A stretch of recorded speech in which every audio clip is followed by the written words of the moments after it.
Abonnez-vous massivement, cliquez surtout en bas sur la cloche de notification dès que nous allons en ligne pour que vous puissiez suivre notre émission en temps réel.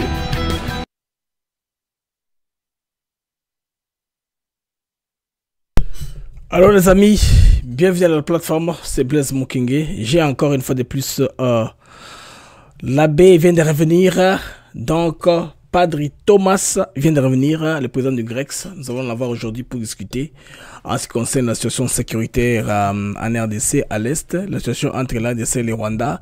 Question de vous mettre au parfum de la bonne information parce que c'est la personne qui est la mieux placée pour nous donner la situation exacte du Rwanda de l'interne.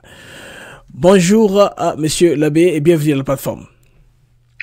Merci beaucoup Blaise, surtout d'avoir patienté suite à ces problèmes techniques, mais je pense que nous y arrivons maintenant, nous pouvons continuer notre émission. Ok, là nous allons récapituler l'émission, parlons-nous un peu du GREX avant d'aller à un autre point.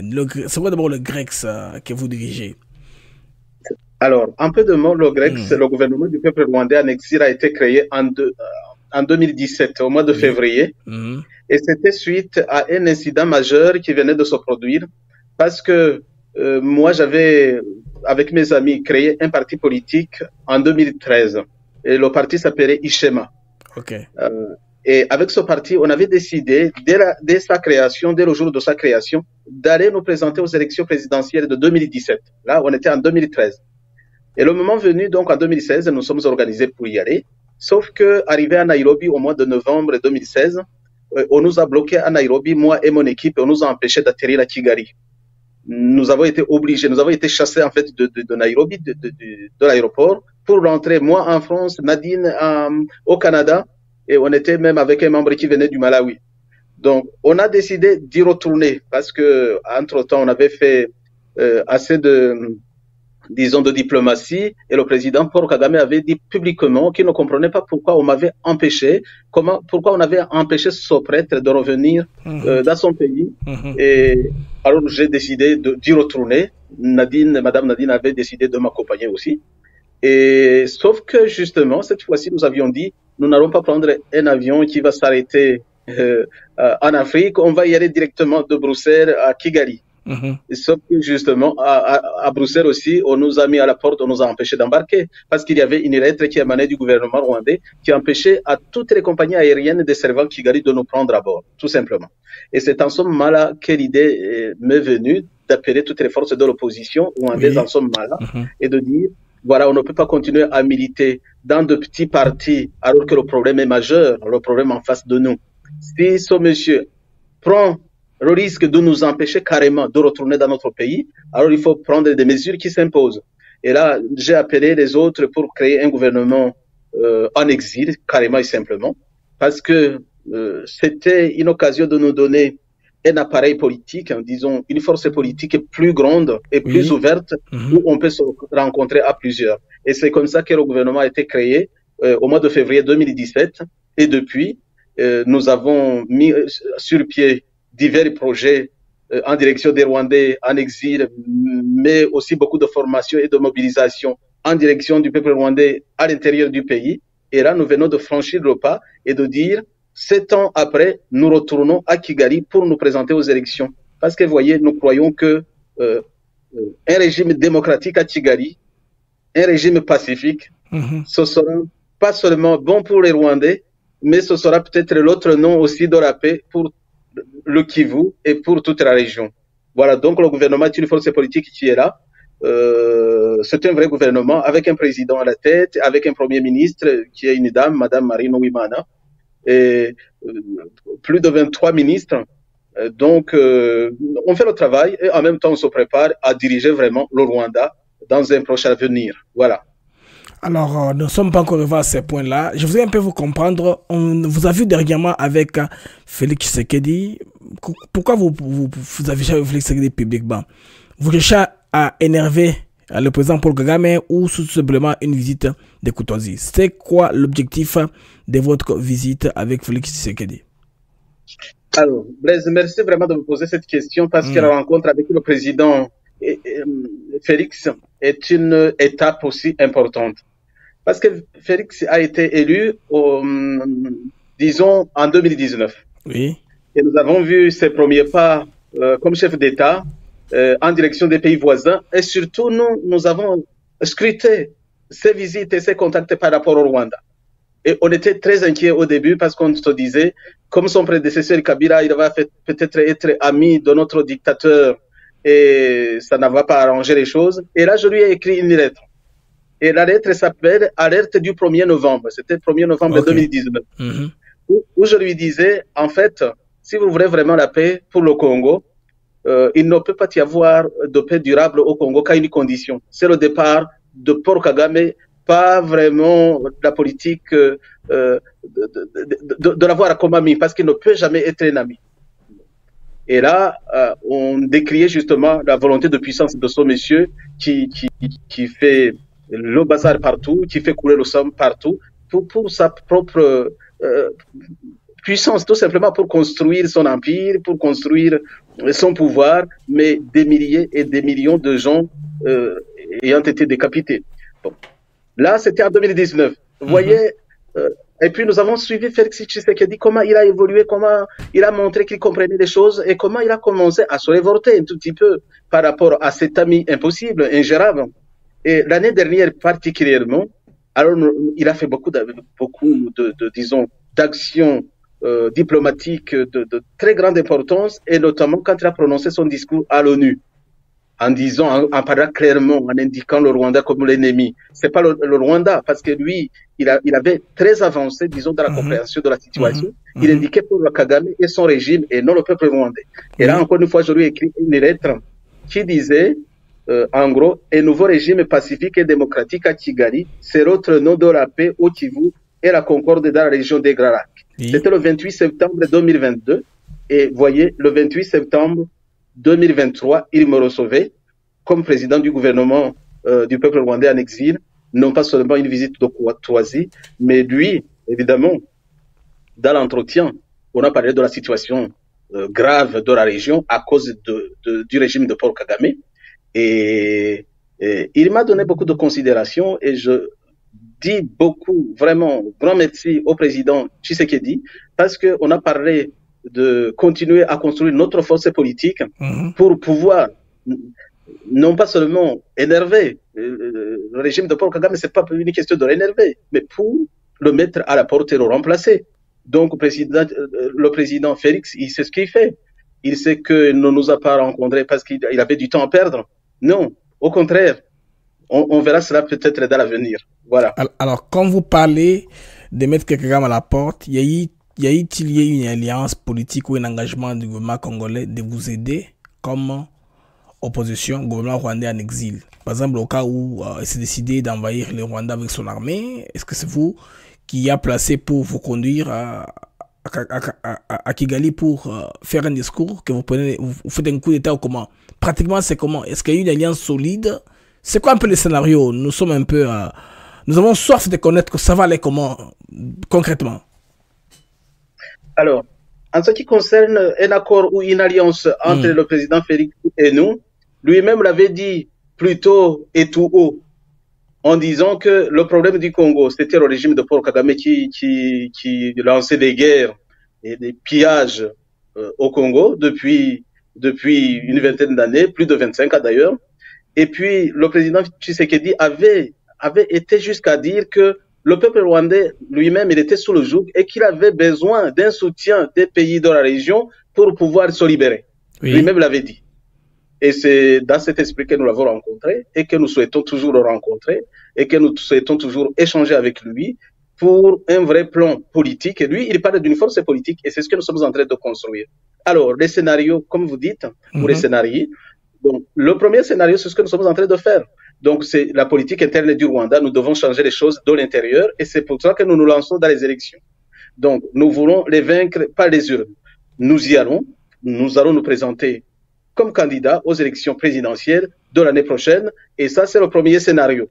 Après, je n'ai pas d'autres scénarios à citer parce que ça ne dépend pas de moi. Tout le monde voit, par exemple, que dans la région, il y a une guerre. Ce n'est même supposé. La guerre est en cours. Oui. Sauf que le président Félix est très prudent et le peuple congolais, et je remercie beaucoup la patience du peuple congolais. Sinon, on aurait pu traverser les frontières pour aller arrêter la source de cette guerre-là. Mais si ça continue, c'est pas à moi de le décider. Je ne suis pas encore en position de dire quoi que ce soit sur cette affaire. Mais la guerre est en cours. Si le régime de Paul Kagame continue de fermer la tête et de continuer, non pas d'énerver, mais de faire des massacres, des pillages au Congo et dans les autres pays voisins, eh bien, c'est un scénario possible aussi, pourquoi pas. Mais cela ne dépend pas de moi, voyez. Là, vous devenez un allié objectif pour le président Félix Tshisekedi. Alors, vous parlez d'élection au Rwanda, Padre Thomas. Est-ce une prétention de votre part ou seulement vous faites pour les besoins de la consommation? Parce que nous, les politiciens africains, généralement, nous voulons être un plan de contingent ou un plan B pour l'Occident. Pour qu'ils voient que quelqu'un est quelque part organisé, on peut les ramasser, peut-être l'installer lui, si on est fatigué de Kagame. Ou bien vous croyez sincèrement qu'on va vous laisser Inde aller traverser au Rwanda 2024 et postuler, déposer votre candidature en bonne et due forme? Alors, l'article de la Déclaration des droits de l'homme et du citoyen avait dit exactement ce qu'était le but de toute association politique. Okay. Le but de toute association politique est la conservation des droits naturels et inaliénables de l'homme. Et ces droits sont la liberté, la propriété, la sûreté et la résistance à l'oppression. Du moment que nous sommes une force politique et que notre liberté, la liberté de tout le peuple rwandais est mise en cause et que la propriété privée est spoliée, et qu'il n'y a plus de sûreté dans le pays, nous avons le droit de résister. Donc, nous sommes en résistance. Nous sommes entrés en résistance. Quant à dire que nous allons pouvoir entrer à Kigali et pouvoir rentrer dans la compétition politique par les élections, là, ça ne dépend pas de la bonne volonté du pouvoir de Kigali, du régime de Kigali. C'est une question de rapport de force.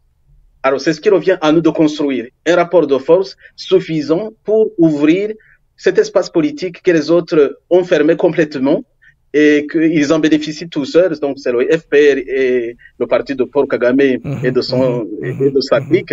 Là, ils ne sont pas très généreux envers nous. Ils ne vont pas l'accepter parce qu'ils ont la bonne volonté. Mais c'est ce que nous sommes en train de construire maintenant, des alliances stratégiques. Et on espère que le président Tshisekedi voudra bien continuer d'être notre allié, mais d'autres pays de la région aussi. On va recourir à d'autres pays aussi qui ont soutenu il y a quelques années ou qui continuent de soutenir le régime de Kagame.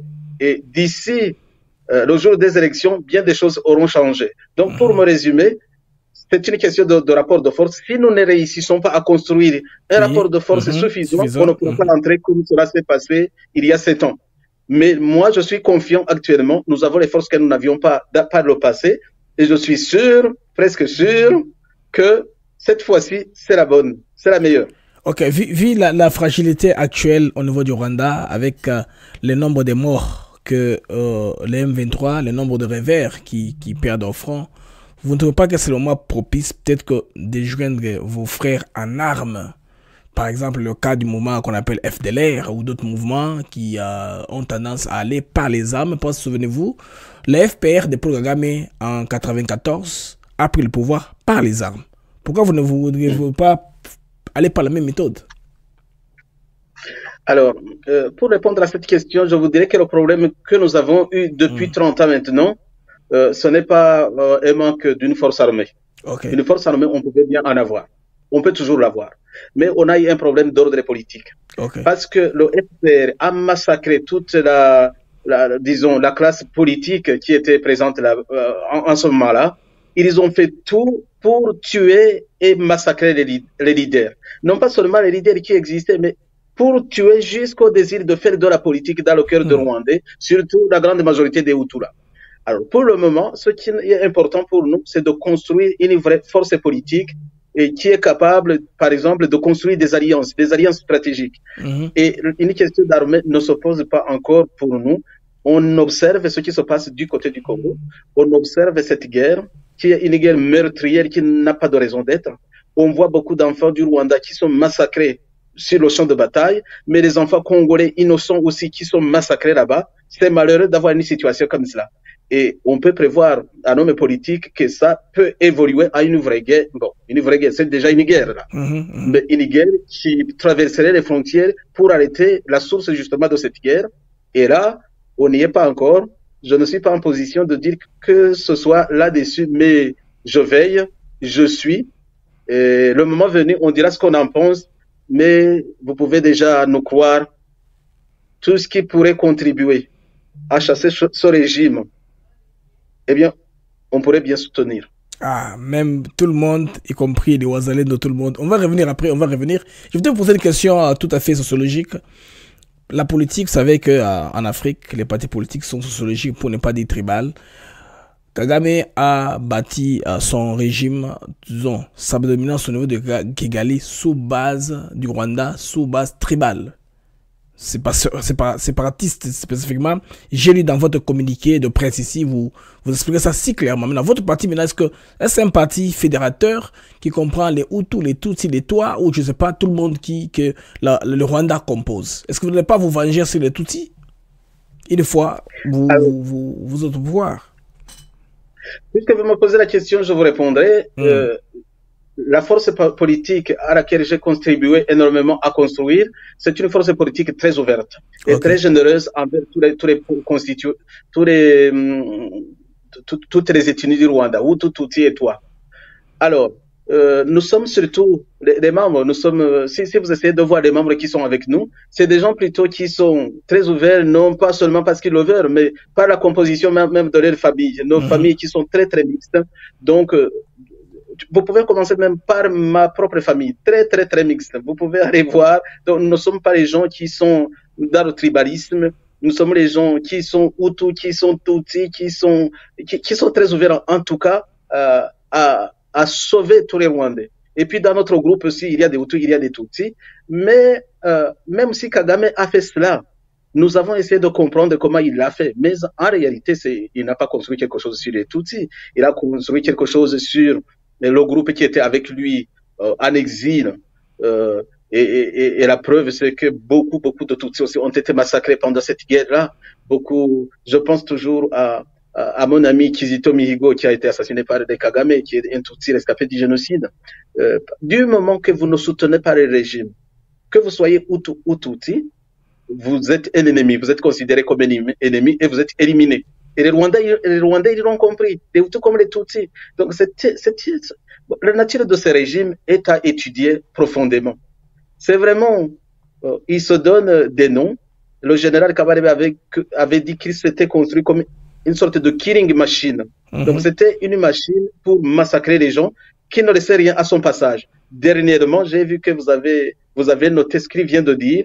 Il vient de dire que ils ont fait beaucoup de dégâts dans la région, qu'ils ont détruit tout sur leur passage et que désormais, s'ils devaient même prendre les fuites, s'ils devaient s'exiler, ils n'auront personne pour les recevoir. Ce qu'ils font au Congo, ce qu'ils font au Burundi, ils l'ont commencé au Rwanda. Ils nous ont assassinés, Hutus et Tutsis. Et là, je peux vous dire que maintenant, et les Hutus et les Tutsis, ils ont compris que la paix consiste à se défaire, à déposer ce régime. Sinon, l'idée disons, de tribalisme, on en parle quand on est en paix, mais pour le moment, on sait qu'on est tous en danger. Ce régime, il est très dangereux pour tout le monde. Et notre force politique entend rassembler tout le monde, entend rassembler Hutu et Tutsi qui veulent vraiment le changement. Ceux qui ne veulent pas le changement, ils peuvent soutenir les Kagame, c'est leur droit. Mais pour le moment, je peux vous dire que je suis sûr qu'il y a beaucoup de Hutus, qu'il y a beaucoup de Tutsis qui nous soutiennent, et c'est pour ça que nous avançons avec assurance. Vous avancez avec assurance, certes. Alors, j'avais une question là rapidement sur la dernière sortie de James Kabarebe. Il a dit ici que divisés, nous sommes faibles, nous devons être unis. Or, vous avez nommément cité dans votre communiqué, je lis encore le passage où vous parliez de massacres, de personnes qu'on traque par l'FPR. Voilà. Ayant décelé les cataclysmes qui risquent de s'abattre sur notre pays en raison de très mauvaises relations avec les dirigeants du FPR, les pays voisins, principalement du fait des attaques rebelles incessantes de l'armée de Paul Kagame, lesquelles rébellions sont menées dans le but de déstabiliser les régimes en place, exterminer les populations, piller les ressources naturelles, comme c'est le cas en RDC. Ma question plutôt, je voudrais aller là où vous parliez des gens qu'on traque de l'extérieur pour les exterminer et tout ça. Et principalement, ce sont les Hutus qu'on a tués, dont votre ami Kizito, l'artiste musicien, hein, qu'on avait tué parce que il avait seulement chanté que les Rwandais et Congolais, nous sommes des frères, ne vont pas à nous rentrer dedans. Mais là, comment allez-vous répondre à cela? C'est-à-dire, oui, ce régime considère tous les Hutus, sans exception, comme des ennemis. Oui. Et ils les ont massacrés autant qu'ils ont pu, par millions. Mais ils ont massacré des Tutsis aussi. Okay. Et ces derniers jours, ils ont pris beaucoup d'assurance, ils ont raconté leurs méfaits, ils ont raconté ce qu'ils ont fait, ils ont raconté comment ils avaient organisé les infiltrations avant la guerre et pendant la guerre pour massacrer et les Hutus et les Tutsis. Ils ont parlé de l'omelette, qu'ils ne pouvaient pas manger d'omelette sans casser les œufs. Et les œufs qu'il fallait casser, c'était des Tutsis qui leur faisaient barrage. Et là, quand ils ont pris le pouvoir, ils ont continué aussi d'assassiner des Tutsis. Par exemple, en Afrique du Sud, ils ont assassiné Karegeya, qui était qui avait fait défection aussi. Ils ont tenté d'abattre Nyamwasa, qui n'est pas mon ami, mais du moment qu'il dit qu'il combat ce régime, on se retrouve au moins sur ce terrain. On a essayé deux fois à l'assassiner. Mais il y en a d'autres aussi qu'ils ont assassinés et dont on ne parlerait pas, surtout ceux qui meurent par empoisonnement qu'on connaît, mais on ne peut pas en parler réellement. Mais à l'intérieur aussi, il y en a beaucoup d'autres qu'ils ont massacrés, qu'ils ont assassinés. Et je vais vous donner un exemple d'un jeune, un jeune chanteur aussi qui est en prison, qui était professeur d'université, et qui a beaucoup. Et lui, c'est le FPR qui a massacré sa famille. Il y a beaucoup de Tutsis au Rwanda dont les familles ont été massacrées par le FPR et qui n'ont pas le droit de le dire jusqu'à présent. Et quand ils le disent que ce sont les Interahamwe qui les ont massacrés. Mais nous savons tous que c'est le FPR qui les a massacrés. Voyez, est-ce qu'ils ont oublié qui est leur bourreau? Non. Donc le FPR n'est ami de personne au Rwanda. Le FPR, cette clique-là, elle est devenue l'ennemi du peuple rwandais. C'est lui, c'est cette clique, c'est elle, l'ennemi numéro 1 du peuple rwandais, ennemi des Tutsis, ennemi des Hutus. C'est pour ça que je pense qu'il est temps maintenant, il est temps qu'on se mette ensemble, qu'on conjugue nos efforts pour chasser ce régime. Et là, j'ai quelque chose à ajouter pour les Tutsis, parce qu'ils sont dans une situation toute particulière. Parce que le régime clame haut et fort qu'il est le libérateur, qu'il les a sauvés de la mort, eh bien, ils sont beaucoup plus en danger aussi que les Hutus quand il s'agit de s'engager en politique. Ils n'ont pas de raison, en fait. Le FPR veut leur faire croire qu'ils n'ont pas de raison de le combattre.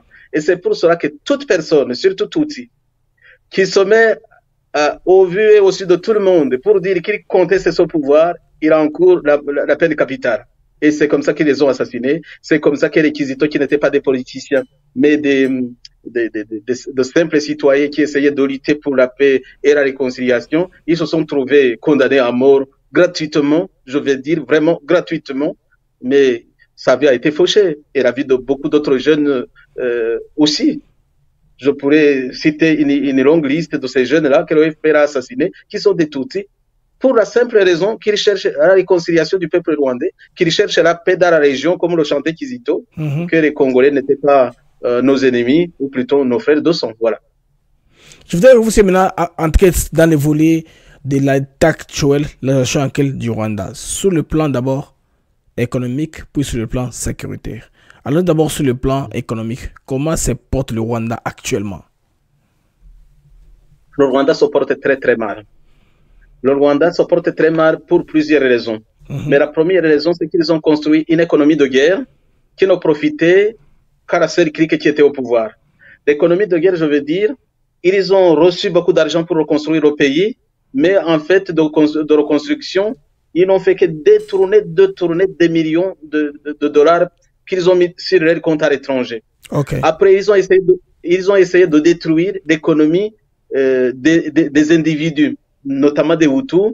Ils ont, par exemple, tous les petits business dans les campagnes qui faisaient vivre la population, ils ont fermé tout cela par une oui. Oui, une taxation élevée, très élevée. Très exagérée, pour qu'il n'ait pas accès à l'argent. Par après, ils ont commencé donc à, comme le Rwanda, il est tout petit, si vous ne laissez pas les gens travailler, eh bien, vous n'allez rien produire. Voilà. Alors, ils se sont tournés vers le Congo. Ils se sont tournés vers le Congo pour piller les ressources du Congo. En fait, quand on essaie de résumer, le Rwanda dit génocide parce qu'il montre justement ces mémoriaux, des mémorials qu'ils ont construits aux étrangers pour qu'ils donnent de l'argent, et puis du Congo. Du Congo, je vous dis. Parce que si le chemin, et c'est Kabare encore une fois qu'il avait dit, si on nous fermait le chemin qui va au Congo, eh bien, on ne pourrait pas tenir le pays 2 mois. Eh bien, sachez que c'est la réalité. Tout ce qu'ils ont dans ce pays-là, ils le volent au Congo. Si on leur ferme le chemin qui va au Congo, ils ne peuvent pas tenir ce pays 6 mois. Je vous dis la vérité. C'est le cas en ce moment. Comme le président Félix Tshisekedi ne permet plus qu'ils aillent au Congo comme ils le voulaient, qu'ils pillent comme à leur bonne guise, eh bien, le pays est en difficulté. Il est en manque de... Par exemple, les banques sont vides. Les gens meurent de faim au Rwanda, ce qui n'avait jamais existé avant. Ils meurent de faim. Donc, il n'y a pas d'économie solide comme ils le prétendent. C'est une économie très fragilisée parce que reposant seulement sur des pillages du Congo. Si le Congo ferme ses frontières, si on ne peut plus payer, disons, on ne peut plus piller le Congo, eh bien, ce régime, il ne peut même pas. C'est un autre scénario aussi, vous savez. L'économie chasse parfois des régimes. Et ce régime-là, il risque énormément d'être emporté par une crise économique qui est déjà en cours. Mais dans l'hospitalité, l'hôtellerie, ils ont beaucoup investi. C'est en train de faire beaucoup d'argent. Je vois beaucoup sur Visit Rwanda, beaucoup de campagnes sur l'Arena, beaucoup d'activités, des conférences qui se font là-bas. Est-ce que tout ça ne fait pas aussi tourner les pays, à part les mines? Vous savez, l'argent de l'hôtellerie et des touristes qui viennent, ce n'est jamais assez pour faire tourner un pays. Bon, ils ont beaucoup investi dedans. Encore une fois, allez voir tous les hôtels qui sont touristiques, ou bien de monsieur, ou bien de madame Kagame. Individuellement, personnel, c'est pas l'économie nationale, c'est pas l'économie du pays, c'est l'économie des gens. Le parc des Virunga et tout ce qu'ils ont construit comme hôtel qui coûte 50 000 € chaque nuit, dans la reine Elisabeth. C'était parce qu'ils avaient construit un hôtel pour la reine Elisabeth. 50 000 €, 50 000 $ par nuit.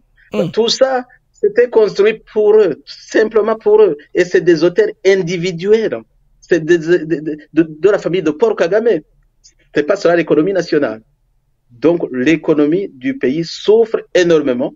Les gens meurent de faim. Ils inventent des taxes tous les jours. Des taxes, je ne pourrais même pas dénombrer le nombre de taxes. C'est plus de 10. Ce qui est demandé aux paysans. Il ne peut pas produire cela. Donc, c'est un pays mort, en fait. Hein. C'est un pays économiquement mort, même si on ne le dit pas. Encore qu'il était sous supervision du Congo, mais si le Congo venait à arrêter cette exploitation meurtrière et sauvage, eh bien, ce régime ne pourrait pas survivre aujourd'hui. Mais je l'avais une question, Padre Thomas.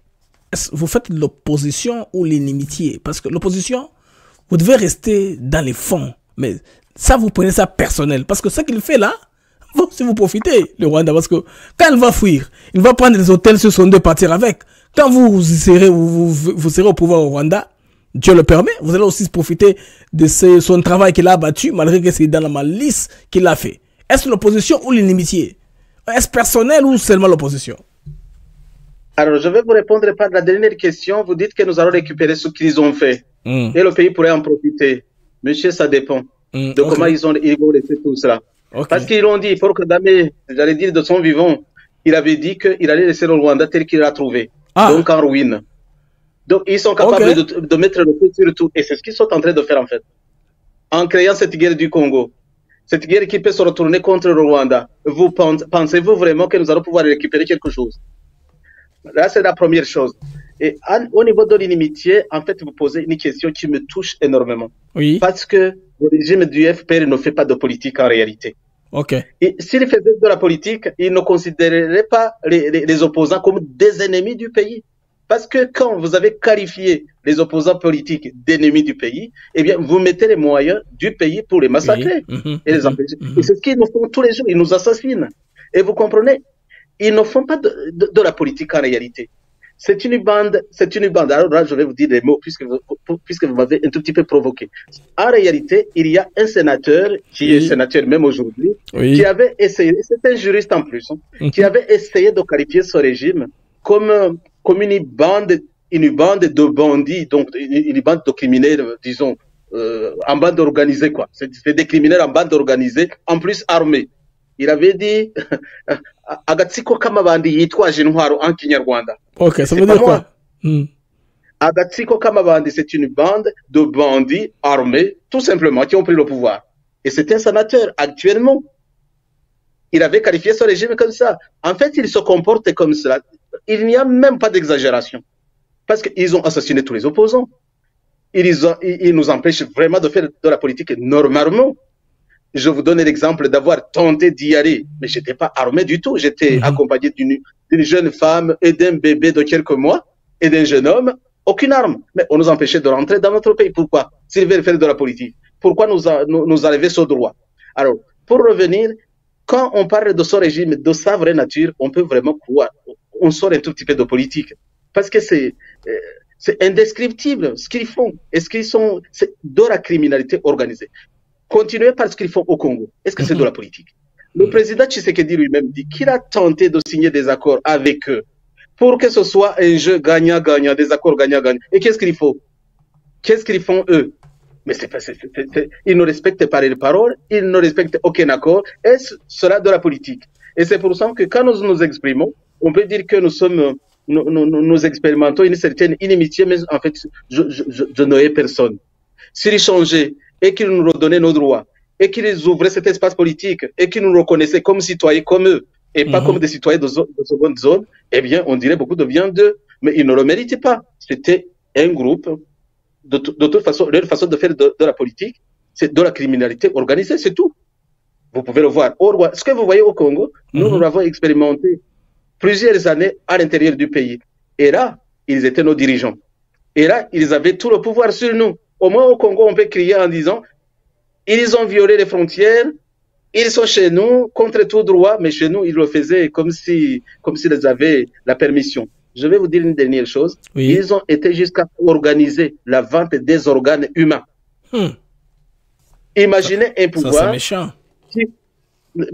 Il y a un procès en cours. Il y a un procès en cours de quelqu'un qui a été élevé par un haut officier de l'armée rwandaise et qui a massacré plus de 20 jeunes filles et dernièrement, sur les 2 dernières années seulement, et qui les dépêchait et vendait les organes. Est-ce que cela peut se faire dans le pays de Kagame sans que le pouvoir le sache? Et ça, on le dit depuis plusieurs années.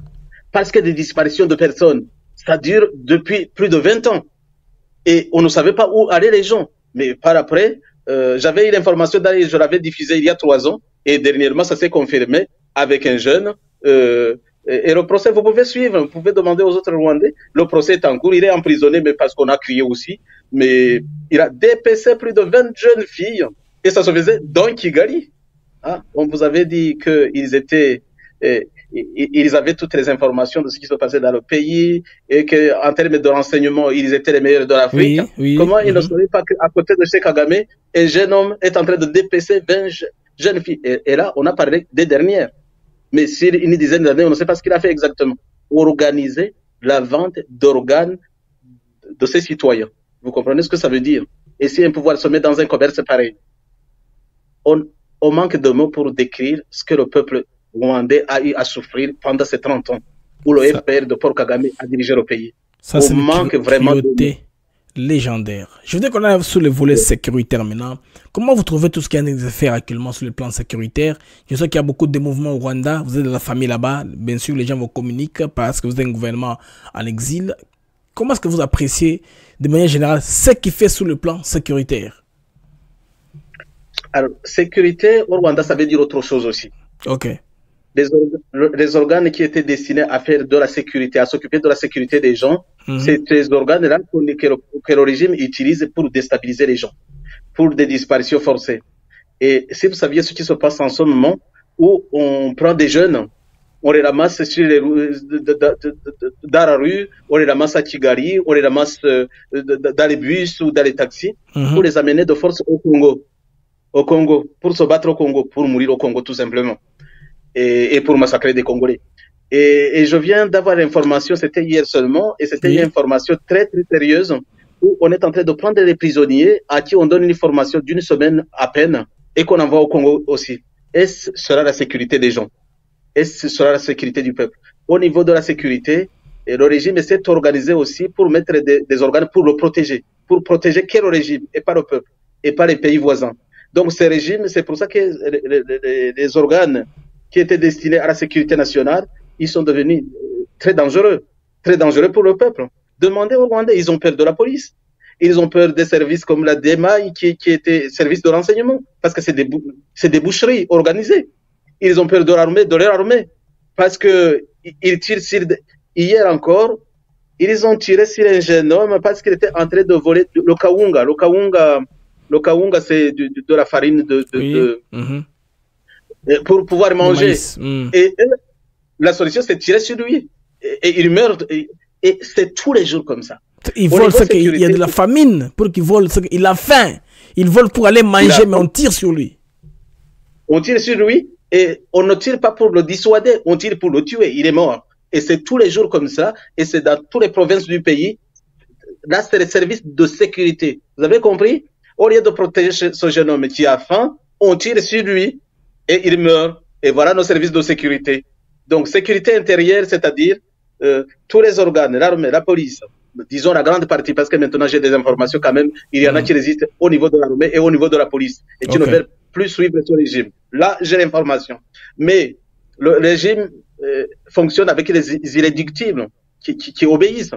Et là, c'est pour protéger le régime, c'est pour voler pour le régime, et qu'il force le peuple, qu'il viole le peuple, voilà. C'est la situation. La sécurité intérieure, c'est ça. C'est la sécurité seulement du régime et l'insécurité totale pour le peuple. Maintenant, la guerre du M23, nous savons que le M23, Kagame, sa raison est que le fait qui soutient le M23 est que les Congolais sont en train d'entretenir une milice qu'on appelle FDLR, qui est au niveau du Congo et qui peut insécuriser à tout moment le Rwanda. Pour lui, c'est une question très sensible. Il faudrait, pour cela, il a le droit de venir créer du chaos au Congo. Si on appelle ça chaos, comment vous trouvez cette façon de faire les choses là qu'il a de faire en venant chercher l'FDLR chez nous? Vous pensez que c'est légitime? Alors c'est un prétexte qu'ils ont toujours fait jouer. S'ils avaient eu à chercher la solution, les FDLR d'abord, c'est des réfugiés rwandais qui sont là. Oui, oui. Et tous les réfugiés rwandais comme moi, on ne cherche qu'à rentrer dans notre pays. Il suffit seulement de nous ouvrir les frontières pour rentrer chez nous pacifiquement. Et pourquoi ils ne le font pas? Pourquoi ils n'ont jamais osé ouvrir les frontières pour ces réfugiés pour qu'ils rentrent chez eux? Par contre, ils sont venus plusieurs fois armés pour les massacrer. Ils l'ont fait. Et le gouvernement congolais l'a aidé à plusieurs reprises pour les traquer et les faire rentrer. C'est une force, je ne vais pas commenter sur cette force là parce que je n'ai pas d'informations réellement. Mais en même temps, c'est pas une force dangereuse pour le pays. Ils n'ont jamais attaqué le Rwanda. C'est le Congo qui pourrait décrier peut-être ces hommes s'ils étaient méchants et s'ils commettaient des crimes sur le sol congolais, puisqu'ils sont au Congo. Ils n'ont jamais attaqué le Rwanda. Et pourquoi c'est le Rwanda qui crie tout le temps? En fait, le Rwanda, il préfère, je pense qu'ils ont créé des forces qu'ils peuvent appeler de tous les noms, maintenant on le sait. Il y en a peut-être qu'ils appellent des FDLR aussi, pour foutre le bazar au Congo et pour mentir sur la situation des réfugiés. Donc, ce n'est qu'un prétexte pour rester au Congo. La réalité des choses, c'est que tous les réfugiés rwandais voudraient bien rentrer dans leur pays une fois qu'on ouvrait les frontières et qu'on leur garantissait le minimum de liberté et de droits une fois sur le territoire rwandais. Nous sommes tous dans cette situation-là.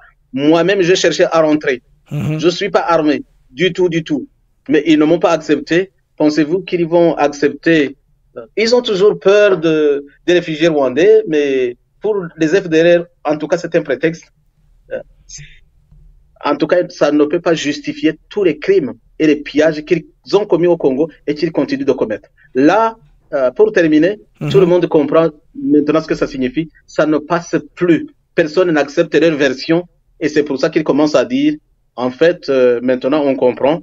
Dans la région, nous avons créé le chaos partout. Plus personne ne pourra nous recevoir, même si nous devions prendre le chemin de l'exil. Ils ont compris que tout le monde a compris leur manœuvre. Prétexte, c'est tout. Alors, parmi les revendications et des FDLR et du Rwanda et leurs appuis, ils disent que ils veulent un retour des réfugiés de deux parts, c'est-à-dire les réfugiés rwandais rentrent au Rwanda, les Congolais rentrent au Congo. Est-ce qu'il n'y a pas quelque chose qui cache cela, les retours des Rwandais, des réfugiés? Parmi les revendications qu'ils donnent, c'est cela. Et puis, ils insistent en disant, ils veulent avoir des assurances que la population d'ethnicité Tutsi, bon, le terme a évolué, hein. Maintenant, on ne parle pas de rwandophone maintenant, le terme a évolué. Maintenant, on dit rwandophone, doit être sécurisé. Alors que la RDC, c'est une mosaïque des tribus. Les tribus minoritaires, il y en a 100. La plupart des tribus, c'est 400. Est-ce que vous pensez que cela est fondé? Alors, ils aiment bien, ils sont spécialistes des termes, des concepts qui portent à confusion. Le rwandophone, ça veut dire quoi? Les francophones, est-ce que tous les francophones sont français? Est-ce que la France parle des francophones de la Belgique ou des autres pays ou des pays africains? Non. Ce n'est pas parce qu'on est francophone qu'on est citoyen français. Les rwandophones, nous savons qu'il y en a dans tous les pays voisins qui peuvent parler une langue ou une variante du Kinyarwanda. Là, c'est une confusion volontaire qu'ils portent pour aller voler et piller au Congo. Encore une fois, un prétexte de mauvais goût. Donc, je pense que tout le monde et surtout la région a compris ce jeu-là. Qui leur a donné la mission qui leur a donné cette mission? Avant, c'était les Tutsis. Après, c'était des Banyamulenge. Maintenant, c'est des rwandophones. Non. Leur intérêt est dans le pillage des ressources du Congo. Point barre. C'est tout. Tout le reste, ce sont des prétextes qui sont de faux prétextes d'ailleurs. Alors, vous étant un gouvernement en exil, vous devez vraiment savoir si le régime de Kagame a encore le soutien qu'ils avaient. Est-ce que sont-ils diplomatiquement forts qu'ils étaient il y a 10 ans? S'ils ne sont pas, démontrez-nous un peu. Oui. Alors, je vais vous dire que justement, je ne sais pas pourquoi. Nous avons un sage qui était un prêtre qui s'appelait Alexis Kagame. Oui. C'est lui qui avait fait l'histoire de la monarchie. Alors, à toutes les monarchies, il avait donné une période de 33 ans. Toutes les monarchies ont duré. Donc, je ne sais pas pourquoi il a raconté l'histoire comme cela. Donc, nos régimes ne dépassent rarement 30 ans. Okay. Vous avez compris cela? Et là, le régime est à bout de souffle, tout simplement. Les 30 ans sont finis. J'avais rencontré dans le cadre que vous venez d'évoquer un Belge qui était consul du Sénégal à Liège. Et c'était en 2013, nous venions de créer le parti Ishema en ce moment-là.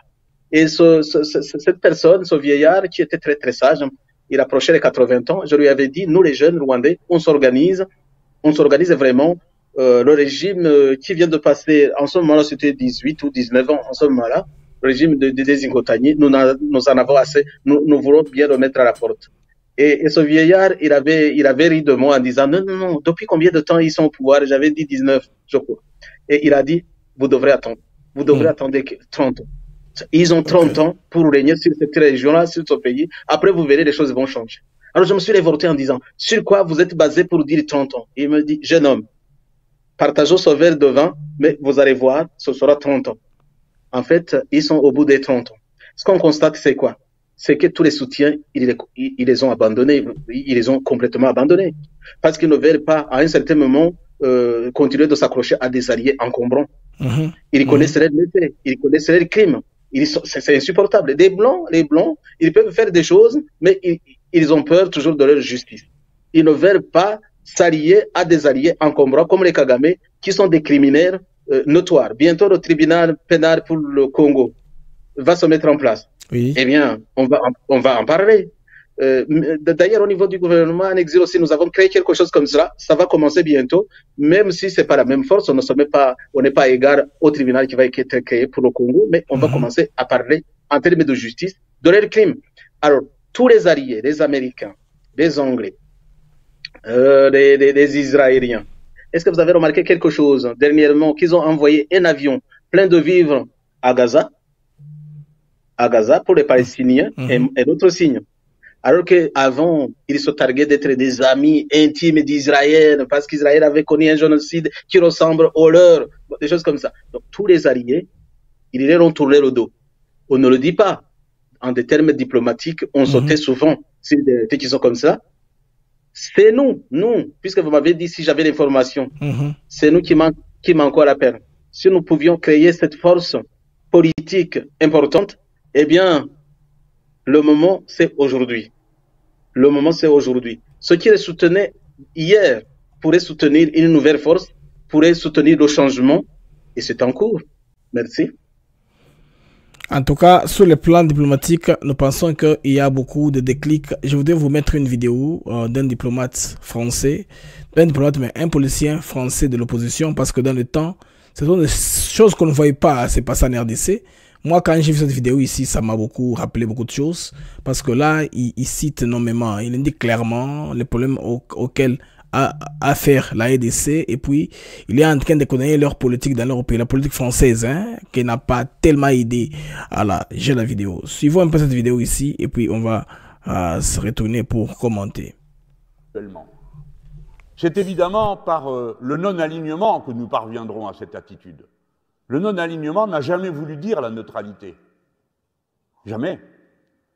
Le non-alignement veut dire qu'on se donne le devoir d'apprécier au cas par cas ce qui se passe pour faire prévaloir en toutes circonstances des principes stables et communs.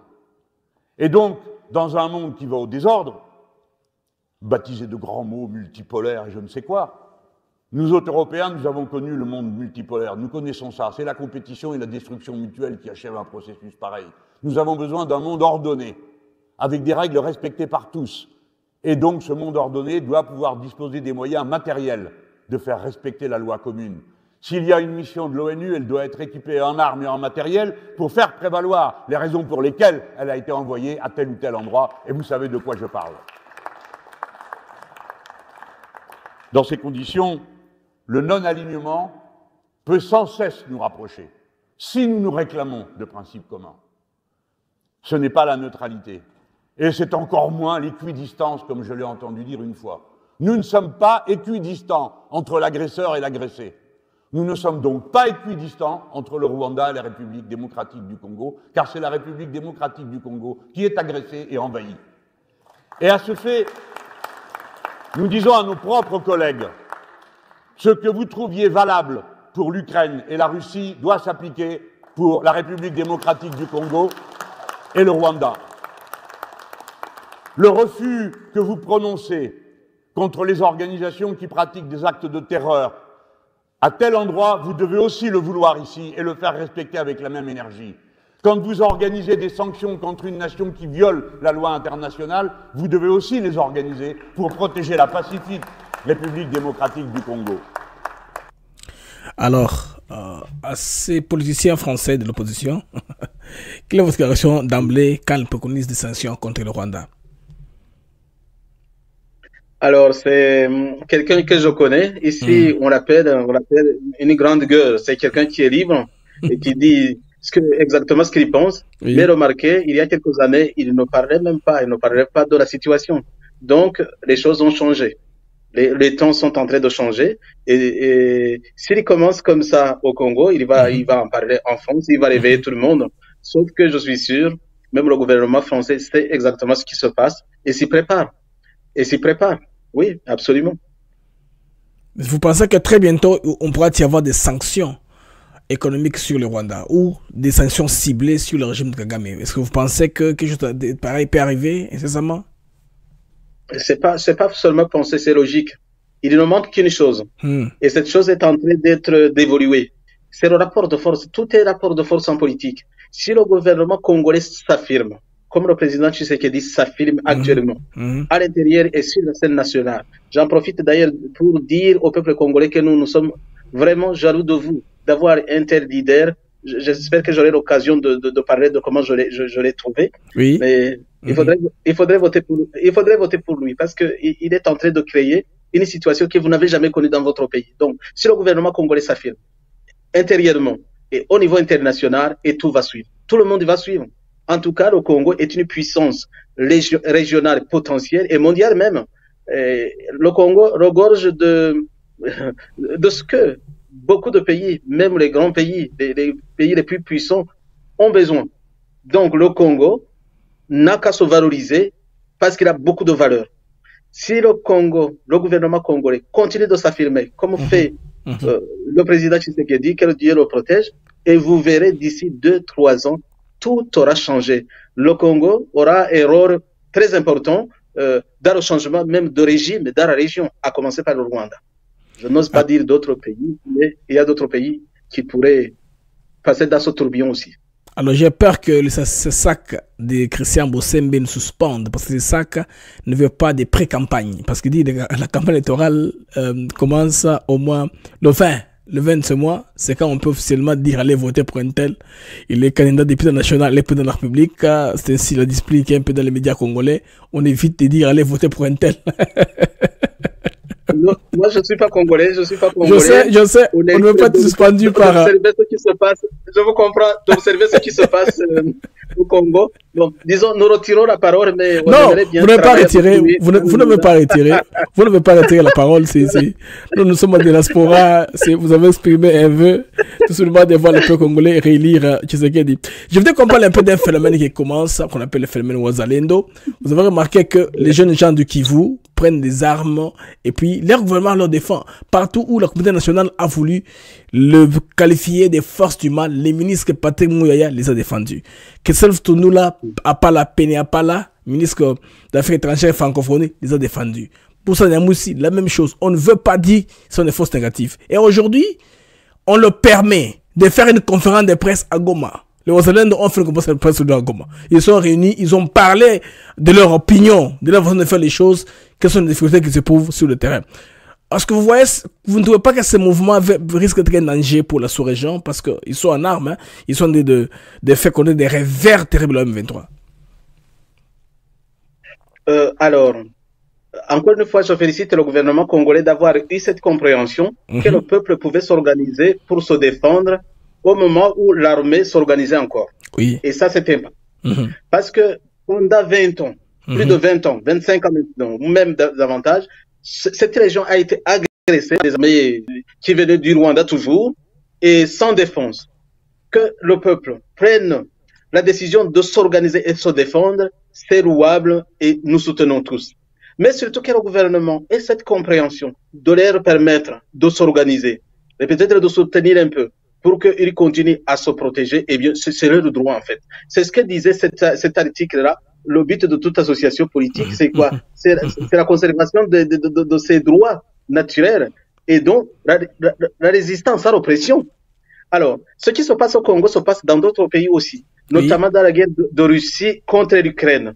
L'Ukraine, qui était en difficulté parce qu'elle était agressée par une grande force, une grande puissance, a décidé aussi de laisser le peuple s'organiser pour épauler l'armée. Et ça s'était exactement passé de la même manière.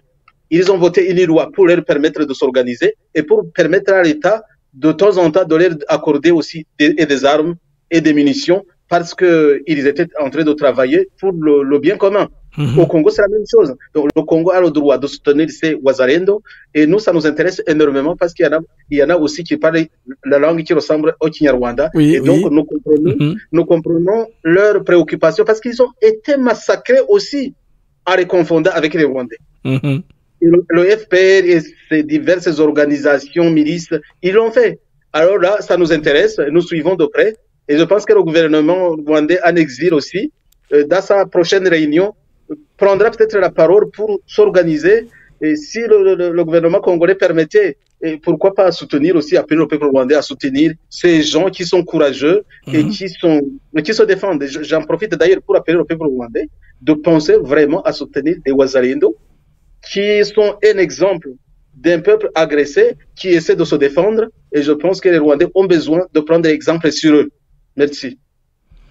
Les Wazalendo, c'est un phénomène certes qui est à observer. Je voudrais que vous puissiez me parler de la force régionale parce que la zone est de plus en plus en train d'être militarisée. Il y a l'EAC qui a une force malheureusement qui ne tourne pas dans les attentes des Congolais. Il y a même des élans qui sont déliés. Je vous mettrai même cet exemple de cet homme de l'EAC qui dit que pratiquement c'est le gouvernement congolais qui met en conflit l'EAC et la population congolaise parce que eux ne sont pas allés là pour s'engager, pour se battre. Les Congolais de leur côté ils disent ça parce qu'ils sont, mais bon, je vais dire comme les Congolais le disent, hein, ils sont des nautiques comme eux. Ce que les Congolais disent, hein, ils sont des nautiques comme eux, c'est pourquoi ils font ce qu'ils sont de faire. Finalement, ça devient compliqué. Alors, il y a une troisième force, une deuxième force, une troisième, oui, parce que c'est la MONUSCO, qui est sur le point d'entrer. Déjà, j'ai vu le ministre congolais des Affaires étrangères et celui de la coopération régionale, très bientôt, sera à Luanda, le 4, c'est demain.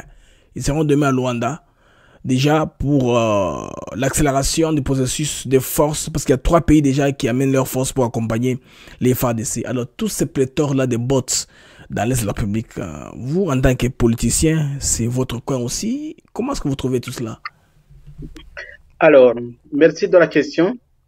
Moi, j'ai fait du droit, donc je soutiens d'ailleurs une thèse de droit très bientôt, de doctorat en droit. Okay. Donc, quand on faisait du droit international, on a appelé toutes ces forces-là, surtout l'ONU et ses organes, les instruments de la justice internationale. Oui. Et ça m'a amusé ce terme d'instrument.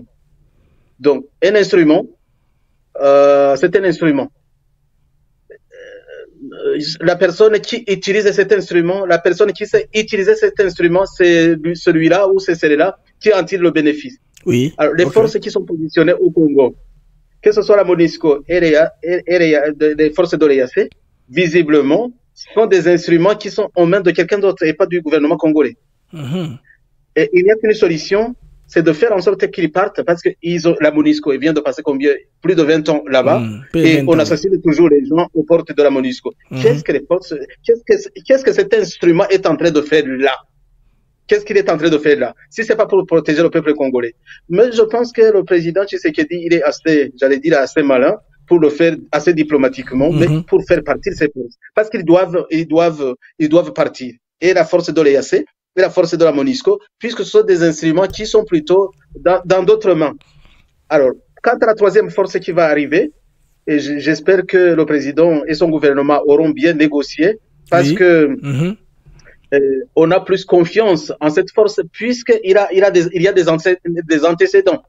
Cette force avait déjà aidé le Congo dans la deuxième guerre du Congo, je crois, pour épauler le gouvernement congolais. Non, pour chasser le M23. C'était le M23 pour vaincre le M23. Et là, cette force a été très efficace. Et pourquoi ne pas recourir encore à une force qui a été efficace? Là, on soutient vraiment.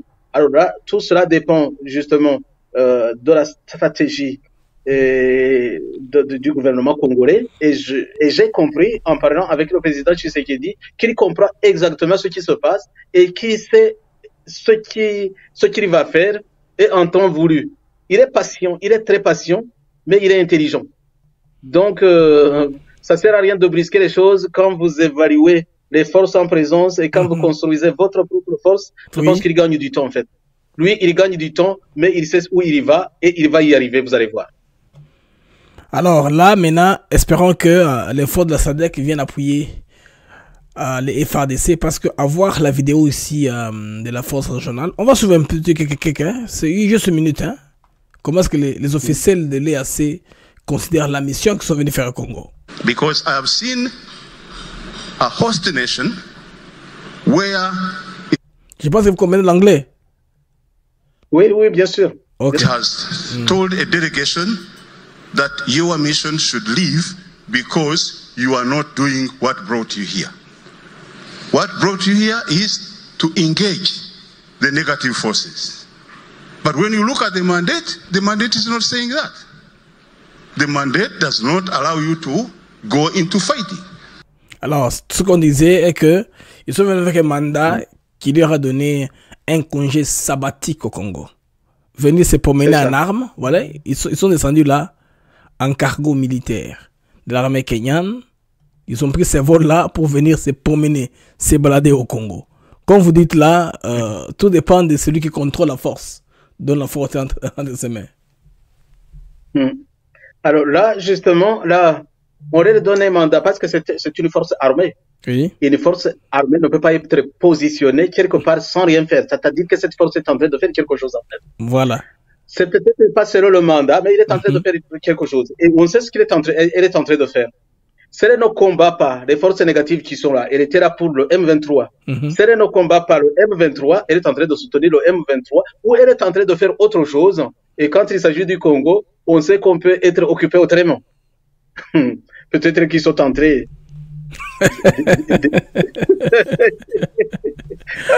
Pour terminer, Padre Thomas, je voudrais vous parler un peu de Félix Tshisekedi.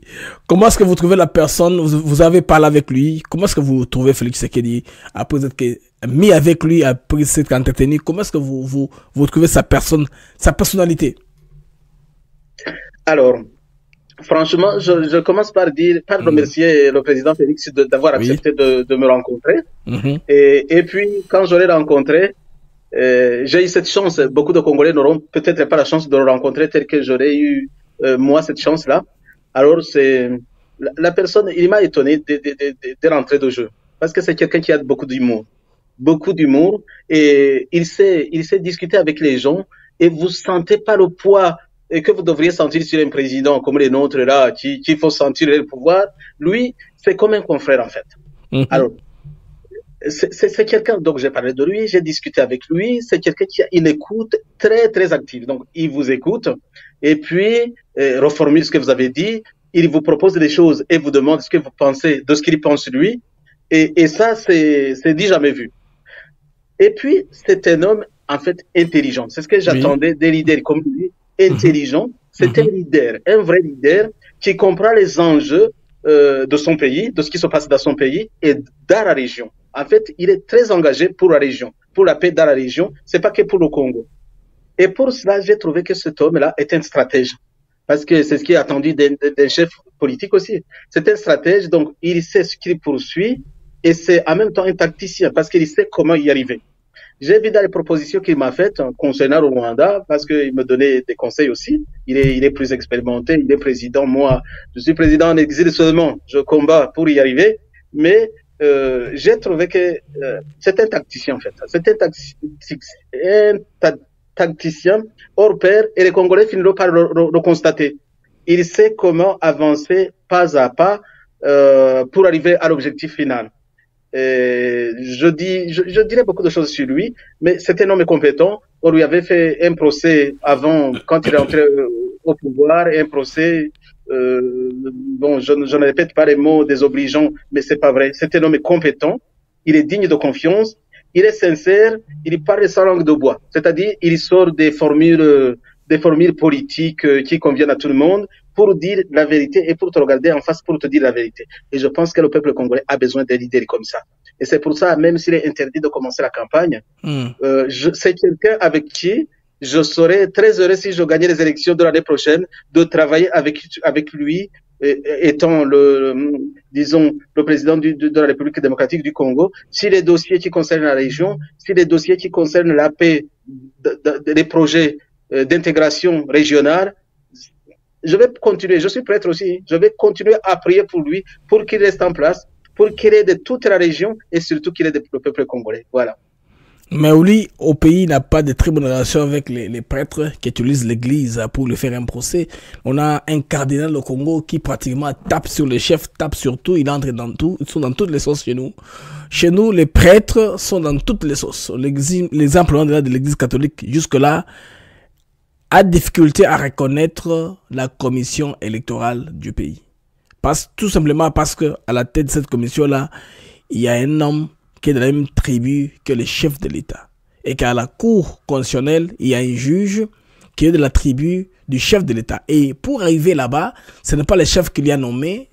Le cas de la cour, ce sont ses collègues qui les votent parmi les sages, les 9 juges constitutionnels qui vont faire un vote, un de sort. Donc ce n'est pas par imposition. S'ils ont choisi de mettre un qui est du Kasaï, la tribu du président de la République, c'est comme ça. Mais nous, chez nous, l'église catholique est dans autre chose. Alors, au niveau du droit canonique, now, je vais dire maintenant, je suis en anglais, au niveau du droit canonique, il n'y a pas moyen de, c'est pas moi, de discipliner les prêtres ou les abbés ou les cardinaux qui font des choses comme ça. Alors, les chefs de l'Église catholique, c'est en général des personnes, des gens, des hommes intelligents. Et l'Église du Congo a une histoire aussi. Oui. Cette Église a été auprès du peuple quand c'était difficile, dans les moments difficiles. Maintenant, elle peut avoir raté, ou elle est en train de rater, et de constater le changement qui est en train de s'opérer. Et que ce changement, l'Église catholique devrait l'accompagner. Je pense que le président Tshisekedi est assez intelligent pour les rencontrer, les ramener à la raison. Moi, je suis un tout petit prêtre, mais j'ai décidé d'écrire une lettre personnelle au cardinal Ambogo, que j'aime bien aussi, qui est un homme intelligent, mais qui politiquement devrait faire attention à ce qui se passe dans son pays, et surtout par rapport à son leader, à son nouveau leader qui est là, qui est en train de construire beaucoup de choses qu'il faudrait plutôt soutenir plutôt que de lui taper dessus. Et je pense que non, j'ai confiance aux leaders de l'Église. Ils sont assez intelligents. Quand ils ont des explications, quand ils sont approchés, ils finissent par comprendre. Je garde confiance, vous comprenez, je suis prêtre. Je garde confiance au cardinal, mais il est temps qu'il fasse attention et qu'il sorte des sentiers battus et de confondre tous les dirigeants qui ont dirigé le Congo. Ils ont peut-être quelqu'un de nouveau qu'ils doivent considérer. Remarquez, les chefs de l'Église, ils se sont trompés même sur Jésus. Et ils l'ont crucifié, alors que c'était le sauveur qu'ils attendaient et qu'ils prêchaient. Donc ça peut arriver. Alors les amis, avant que le prêtre ne puisse conclure, je voudrais vous demander une chose pour défendre cette émission, pour qu'elle reste en ligne le plus longtemps possible, que vous n'ayez pas des attaques. Je vous prie seulement d'appuyer sur le j'aime. On a 249 j'aime alors que vous êtes 555 live en temps réel. Je vous prie, appuyez sur le j'aime. Ça va susciter l'algorithme de l'émission. Nous aurons une très bonne cotation. YouTube comprendra que nous faisons un bon travail. Nous ne faisons pas de l'incitation. Nous ne faisons pas de la violence. S'il vous plaît, je vous prie, vous qui êtes en direct, si vous n'avez pas mis les j'aime, appuyez sur le bouton j'aime. Ça va défendre l'émission. Si vous êtes intéressé à nous découvrir aujourd'hui, vous voulez vous abonner, abonnez-vous à la plateforme. Il y a aussi un lien dans la description. Vous pouvez le faire pour joindre la qualité des membres, comme l'a fait. Je vois un gars ici que j'ai vu tantôt là dans le chat de Padri. Ok, Youth Promo. Youth Promo vient de joindre la famille ATN Africa TV Network. Il vient d'être membre officiel. Maintenant, Padri, quel est votre mot de la fin, Padri Thomas, avec toute notre entretien d'aujourd'hui? Comment est-ce que vous voudriez conclure? Je voudrais quelques mots en guise de conclusion. Alors, quelques mots en guise de conclusion. Je reprendrai le président Tshisekedi, qui disait qu'il a compris que le problème, ce n'était pas le peuple rwandais. Le peuple rwandais n'a rien contre le peuple congolais. Notre ami Kizito avait chanté, nous avait prêté les mots pour le dire. Nous sommes des frères de sang. Au-delà de petites différences, nous sommes des frères de sang. Et nous devons vivre en paix. Donc, le problème que nous avons, c'est le régime de Paul Kagame qui saigne le pays, qui a saigné depuis 30 ans le Rwanda et qui saigne la région aussi. Et si on trouve une solution à cela, donc c'est-à-dire un nouveau régime à Kigali, on aura trouvé la solution. Alors j'en profite surtout pour dire au peuple congolais, là c'est le président congolais qui l'avait dit, moi au nom du peuple rwandais, je redis ce soir que plus de 85% des Rwandais demandent pardon aux Congolais. Puisque le peuple congolais, ils nous ont donné l'hospitalité quand c'était difficile, ils nous ont aidés, moi je suis originaire de Tchangougou. Donc, nous avons toujours mangé quand on avait traversé pour aller à Uvira ou à Kamanyora ou à Bukavu. Et nous avons reçu des Congolais ou des Aïrois chez nous. On s'est mariés entre nous. Là, c'est une autre histoire, je pourrais vous raconter. Donc, nous demandons vraiment pardon à tout ce qui a été fait ces dernières années, ces 30 dernières années, au nom du peuple rwandais, pour faire beaucoup de mal au peuple congolais qui était amis et frères. Nous ne sommes pour rien, c'est ce régime. Et je suis confiant que ce régime répondra quand même de ses actes un jour et qu'on aura l'occasion de reprendre des relations normales. Nous avons souffert ensemble. Il n'y a pas de raison qu'on ne profite pas des moments de paix et des moments de développement à venir, parce qu'avec un président comme Félix Tshisekedi à la tête du Congo, si on a la chance d'y arriver aussi, on va développer ces projets d'intégration régionale qui vont plutôt favoriser et le développement de nos peuples et plus la guerre dans la région. Alors, je me remercie le peuple congolais de la confiance et surtout du soutien que nous allons tous mettre ensemble pour trouver la solution aux problèmes que nous partageons. Et ce problème, c'est Paul Kagame et son régime. Voilà tout. Je vous remercie. Merci. Ça, c'est un prêtre qui a conclu cette homélie. Merci. Au revoir, les amis, et à une très prochaine occasion.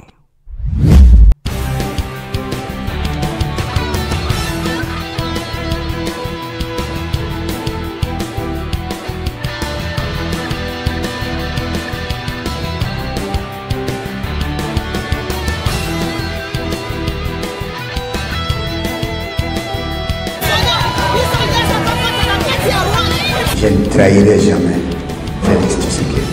Sasa kufa ni kawaida, hata ningekuwa nyumbani ningekufa tu. Mimi nikufe na niko pigania nchi.